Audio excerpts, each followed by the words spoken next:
Dan jangan dibilang beliau-beliau itu bukan nasabah, gak ngerti nasab. Kamu yang bilang begitu bukan apa-apa, gak ngerti apa-apa, kamu bukan ahli, bukan. Walaupun bilang dia seorang peneliti, lalu orang lain dibilang hanya membaca naskah. Karena tidak ada orangnya aja, tidak ada, gimana ditulis.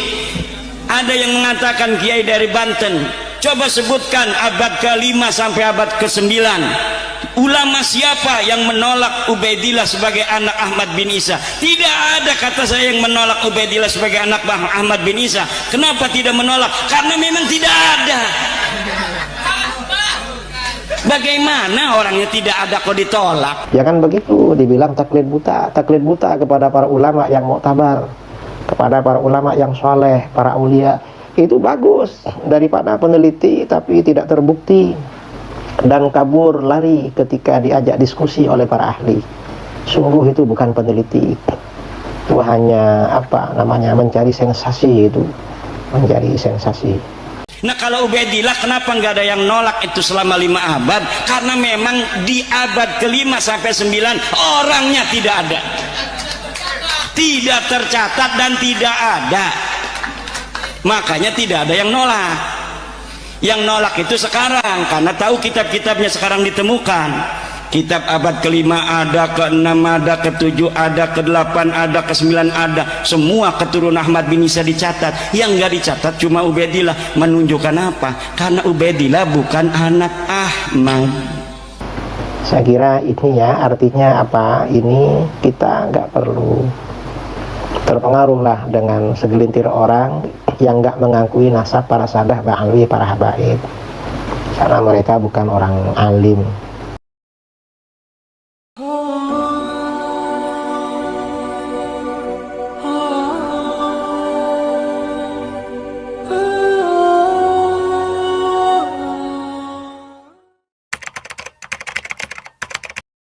Nasab Ba'alwi telah terbukti tidak tersambung kepada Rasulullah SAW. Kajian pustaka dan DNA telah membuktikannya dengan presisi.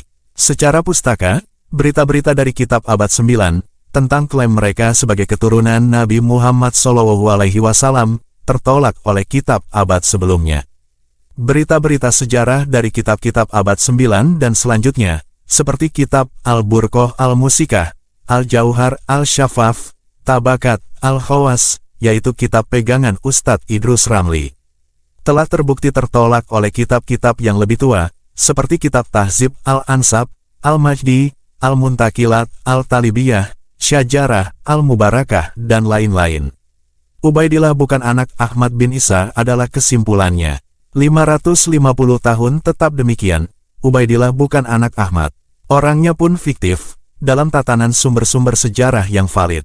Hasil uji tes DNA mereka telah terbukti bahwa mereka bukan keturunan Nabi Ibrahim alaihi salam menurut para ahli biologi. Nabi Ibrahim berhaplogrup J1 sedangkan mereka G. Lalu kenapa tetap mau membelanya? Saya melihat banyak cacat logika Ustadz Idrus Ramli. Dalam video terakhirnya, ia menyatakan tidak mengakui nasab Ba'alwi bukti tidak berakhlak.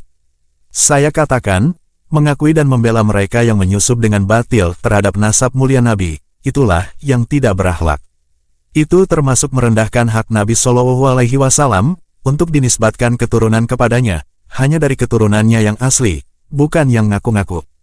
Allah melarang kita menisbatkan Zaid bin Haritsah sebagai Zaid bin Muhammad SAW. Padahal Nabi sangat menyayanginya, ia kekasih Nabi, ialah orang mulia yang dulu Nabi memperkenalkannya sebagai bin Muhammad. Ia adalah jalan bagi sahabat untuk bertemu Nabi. Usama bin Zaid, anak kandung Zaid, juga adalah kekasih Nabi. Ia kekasih putra kekasih. Ketika kepalanya berdarah, dengan bibirnya yang mulia, Nabi menghilangkan darahnya. Ketika Sayyidah Ummi Salamah, Ummul Mukminin, istri tercinta Nabi, yang membawa aspirasi para sahabat, usulannya ditolak oleh Nabi. Harapan para sahabat hanya satu, Usama bin Zaid, sang kekasih hati Nabi.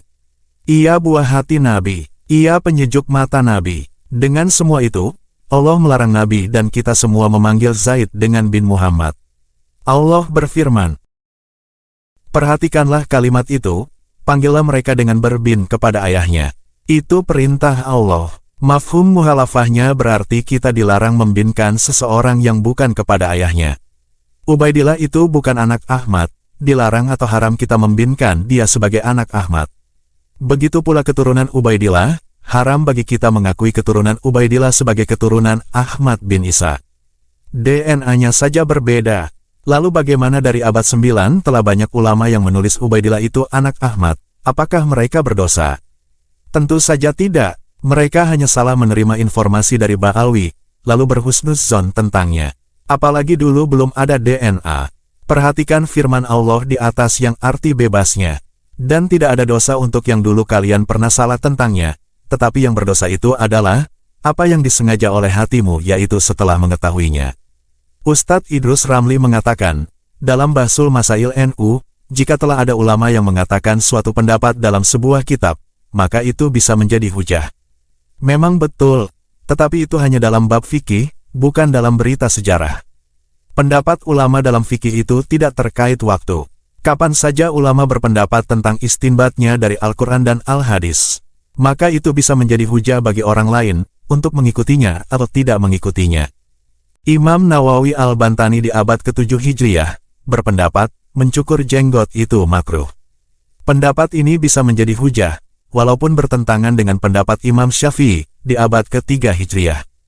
Tetapi sejarah itu berbeda. Suatu berita yang ditulis dalam kitab abad ke-9 Hijriyah, tentang suatu kejadian di abad ke-3, tidak boleh bertentangan dengan kitab-kitab abad sebelumnya, itu namanya ittisolur riwayat, yaitu tersambungnya riwayat.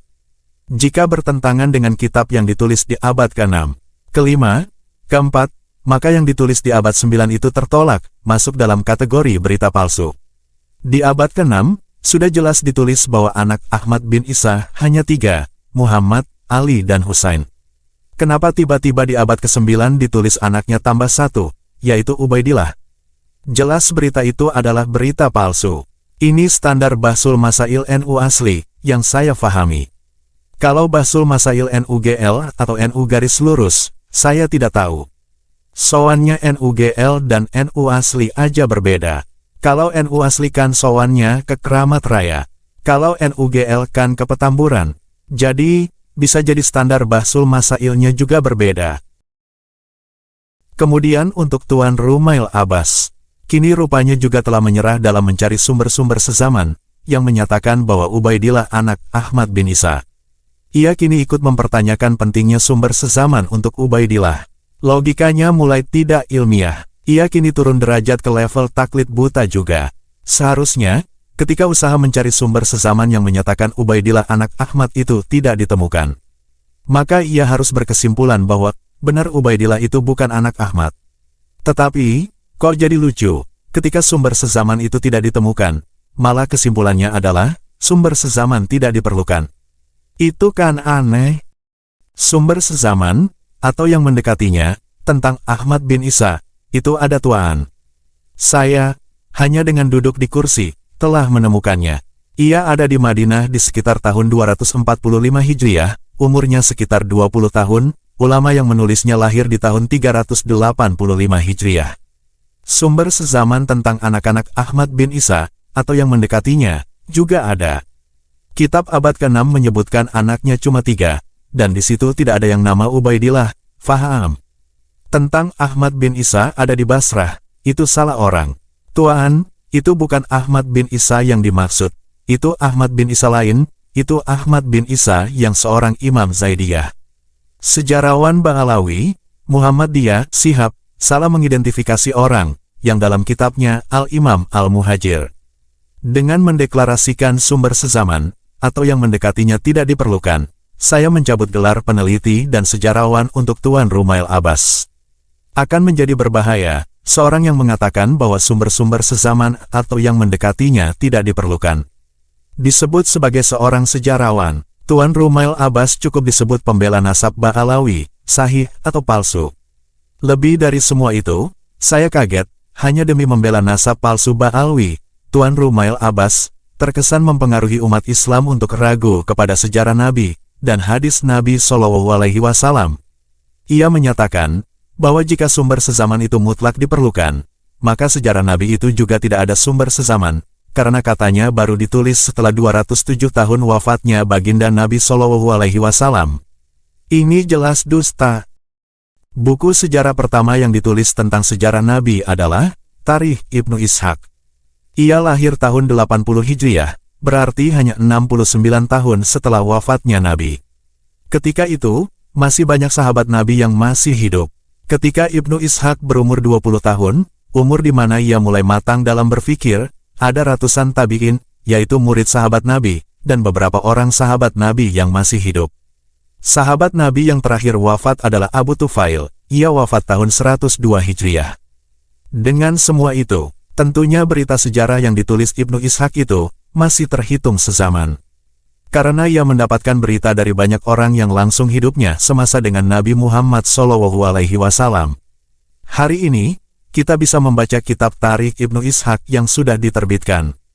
Jadi, mohon, jangan hanya demi membela nasab Ba'alwi, tega meniupkan keraguan tentang sejarah Nabi Muhammad SAW kepada kaum muslimin.